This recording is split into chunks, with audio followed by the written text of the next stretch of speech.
السلام عليكم حبايب قلبي، عاملين ايه؟ يا رب كلكم تكونوا بخير. السنه دي عملنا مع بعض حاجات كتير قويه وجميله جدا، وكلها صراحه اجمل من بعض. اتمنى اللي ما شافهاش يشوفها. هسيب لكم كل اللينكات تحت في الديسكريبشن بوكس وكمان في اول كومنت. واتمنى لو انت اول مره بتشوفي قناتي وده اول فيديو بتسمعيه، اكيد اتمنى تنوريني وتنوري عيلتي من خلال الضغط على كلمه سبسكرايب اللي تحت، وما تنسيش تفعلي علامه الجرس عشان يوصلك مني كل جديد. النهارده هنعمل مع بعض المفرش الرمضاني الجميل اللي بيبقى معانا في الفطار او على السحور وبشكل جميل جدا، وبشكل مفيش اسهل من كده. احنا شايفينها طبعا القماش كتير والواناته كتير وجميله، وكل واحد يختار اللي على ذوقه، لكن السنه دي حابه اغير واعمل الاشكال اللي هي المناظر دي. وطبعا في لون البينكات للبنات اللي بتحب البينكات، بس ده هنعمل بيه حاجه تانية. فكروا قولوا لي يا ترى ممكن اعمل بيها ايه، وقولوا لي تحت علشان اللي هيقول صح هطلع الكومنت بتاعه فيديو ونشوف الافكار بتاعتكم كلها عشان نساعد بعض. وانا مجهزه لكم بيها حاجات كتير جميله. ده المنظر اللي انا اخترته. دي مناظر بتروحي عند بتاع القماش بتقول له انا عايزه المناظر الرمضانيه. طبعا بيبقى فيه اشكال وحاجات كتيره جدا، لكن انا اخترت المنظر ده، يعني حاسه ان هو اهداهم. والشخصيات بتاعته كبيره زي ما انتم شايفين، فتوته بوجي تمتم، وكمان بكار، وكمان دياستي، وراكس التنوره المسحراتي، وكمان من فوق في كلمه، هو عشان الترابيزه بس صغننه تمام مش باين، رمضان كريم. فبجد منظرها جميل جدا. ده الجزء بتاعها ازرق في احمر، وزي ما انتم شايفين على الحواف بتاعتها مش مظبوطه خالص، ومن هنا في الكنار بتاعها الابيض. عشان اعمل المفرش بتاعي بطريقه سهله جدا وما فيهاش اي شغل خالص، تقدري ان انت تسرجيه على ايديكي بالابره او ان انت تعمليه بالشمع زي، وما تخافوش ما بيطلعش خالص وما بيتفتش.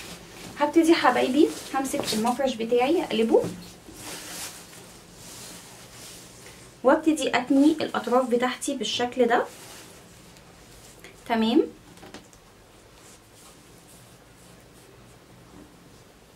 هتنيها كده نصين، وطبعا باستخدام مسدس الشمع بتاعي. وهحتاج للزينه بتاعتي الشراشيب بتاعتنا دي، ممكن كمان تستبدليها بالستان لو انت حابه. ويلا بينا نبتدي. انا كل اللي هعمله علشان يتظبط معايا بالشكل ده، هبتدي ان انا اتني نصين بالظبط. هو القطعه البيضه اهي هتنيها تمام، واروح تانيها تاني على الاحمر بحيث يبان اخر المفرش بتاعي بالشكل ده.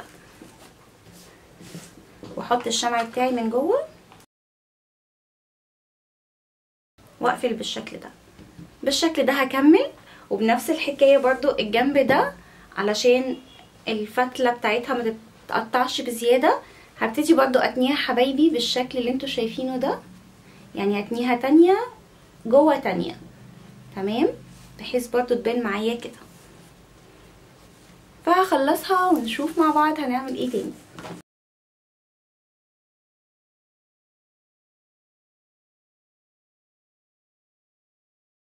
المفرش بتاعي تمام واثبته، هسيب كده جزء منه حته صغيره تمام في الاول، وبعد كده هحط على الطرف،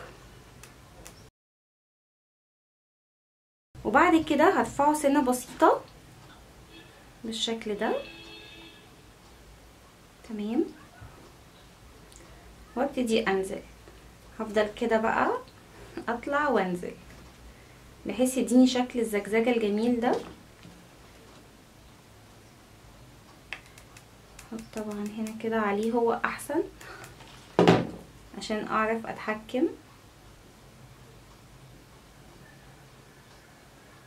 واحطه بالشكل اللي انا عايزاه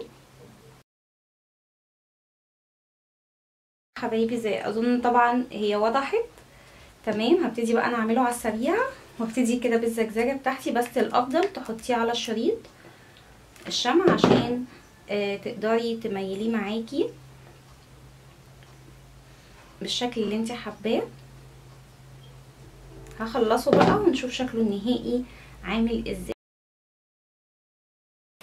حبايب قلبي. وحبيت اخر جزء في المفرش خلاص خلصته بالشكل اللي انتوا شايفينه ده. الزجزاجه جميله جدا، هبقى اوريكم الشكل عامل ازاي. تمام. هبتدي ان انا اوريكم بس اخر جزئيه برضو تاني بعمل على الكنار نفسه عشان يتشكل معايا بكل سهوله من على الحرف. وبعد كده بطلع وبنزل الناحيه التانية وانا حاطه ايديا في النص كده الصباع على المثلث بتاعي ده. تمام. وابتدي برضو انزل بميل تحت وهكذا وهكذا لحد. وبكده حبايبي نكون خلصنا المفرش. زي ما انتم شايفين الكنار بتاعه عامل ازاي، بجد شكله جميل جدا. الزجزاجه دي بتدي شكل فعلا جميل. طبعا انا حاطاه على ترابيزه اصغر من الترابيزه الاساسيه بتاعته، دي تقريبا اقل من متر، لكن المظهر كله حوالي متر ونص. فهسيب لكم الصور ان شاء الله تشوفوا المظهر كله بالكامل وهو مفروض على الترابيزه عشان تشوفوا الشكل. متنسوش لايكاتكم وتعليقاتكم وشير مع اصدقائكم عشان الكل يستفيد وكمان الكل يلحق يعمل حاجات رمضان. منتظروني في حاجات اقوى واقوى. اشوفكم ان شاء الله على خير ومع السلامه.